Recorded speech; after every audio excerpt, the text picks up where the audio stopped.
વાત કરીશું ઉત્તરમાં આખરે કેવી રીતે અનરાધાર વરસાદ।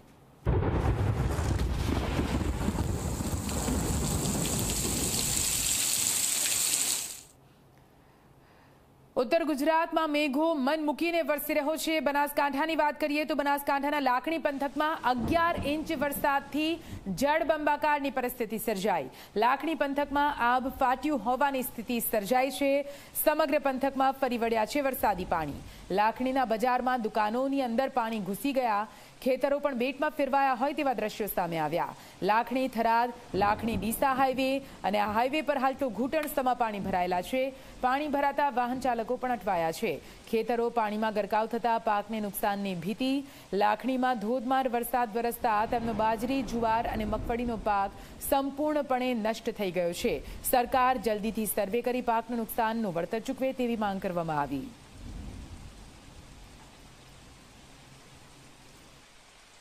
ગઈકાલે બનાસકાંઠા જિલ્લામાં સાર્વત્રિક વરસાદ વરસ્યો હતો। બનાસકાંઠાના લાખણી પંથકની અંદર 11 ઇંચ જેટલો ધોધમાર વરસાદ વરસ્યો, જેના કારણે આ વિસ્તાર છે તે જળબંબાકાર સર્જાયો હતો। મહત્વની વાત એ છે કે જે રીતે ધોધમાર વરસાદ વરસ્યો તેને લઈને જે લાખણીના બજારો હતા તે બજારોની અંદર તો પાણી ભરાયા હતા, પરંતુ જે ખેતરો હતા તે ખેતરો બેટમાં ફેરવાયા હતા। અત્યારે જે ખેતરોની અંદર પાણી છે તે ઓસરી રહ્યું છે, પરંતુ જે રીતે ખેતરોની અંદર પાણી ભરાયા હતા અને ખેતરો બેટમાં ફેરવાયા હતા તેને લઈને જે ખેતરોની અંદર બાજરી જુવાર અને મગફળી સહિતના જે પાકો હતા તે પાકોને ભારે નુકસાન થયું છે અને ખેડૂતો છે તે ખેડૂતોની મહેનત છે તે પાણીમાં ફરી ગઈ છે। અત્યારે અમે લાખણી પંથકના એક ખેતરમાં છીએ અને આપણી સાથે કેટલાક ખેડૂતો છે તેમની સાથે વાત કરીશું કે જે રીતે આ વિસ્તારની અંદર 11 ઇંચ જેટલો ધોધમાર વરસાદ વરસ્યો અને કયા પ્રકારનું નુકસાન થયું છે તેની સીધી જ વાત છે તે ખેડૂતો સાથે કરીશું।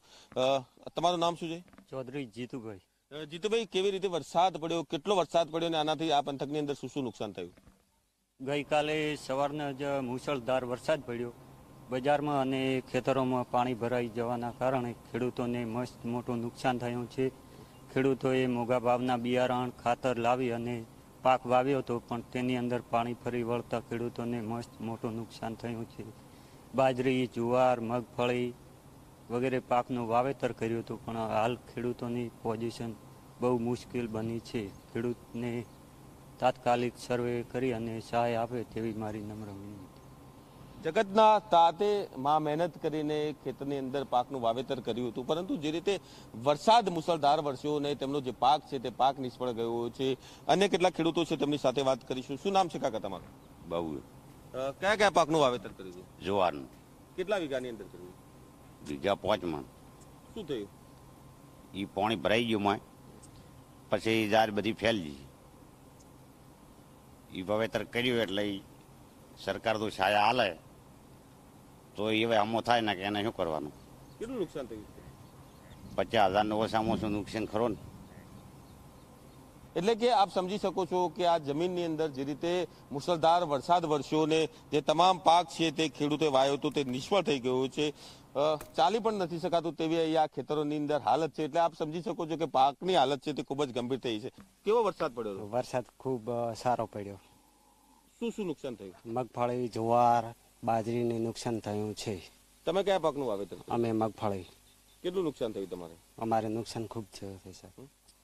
શું માંગ કરી રહ્યા છો સરકાર? અમે સરકારને કહા હતા કે સર્વે કરીને અમારે તાત્કાલિક સહાય આપે એવી નમ્ર વિનંતી। આ વરસાદ છે તે ખેડૂતો માટે આફત લઈને આવ્યો છે। ખેડૂતોના ખેતરમાં જેમ મહામૂલો પાક હતો તે પાક ધોવાઈને નષ્ટ થઈ ચૂક્યો છે, ત્યારે ખેડૂતો હવે પાયમાલ થઈ ગયા છે અને ખેડૂતો હવે સરકાર પાસે એક જ માંગ કરી રહ્યા છે કે સરકાર દ્વારા તાત્કાલિક છે તેમના ખેતરોની અંદર સર્વે કરવામાં આવે ને તેમને જે નુકસાન થયું છે તેનું વળતર છે તેમને ચૂકવવામાં આવે। અલ્કેશ રાવ, જી મીડિયા, બનાસકાંઠા। અને આ સાથે રોકાઈશું એક નાનકડા બ્રેક માટે। આપ જોતા રહો ઝી 24 કલાક।